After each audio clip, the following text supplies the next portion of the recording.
Rowdy அவர் பத்தி தெரியாது. அவரு தண்ணி வர வரைக்கும் அடிப்பாரு. அப்படியா? நான் இறங்கன்னு வச்சுக்கேன். சேரிங் போட்டு அடிப்பேன். அந்த பெண்களை விடக்கூடாது. என்ன பார்த்து போட்டா அப்படியே எனக்கு அசிங்கமா போச்சு. சாமான கொடு.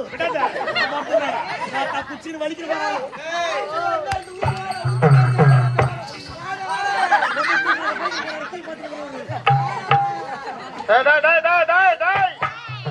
நான் சொல் பேச்சு கேளு.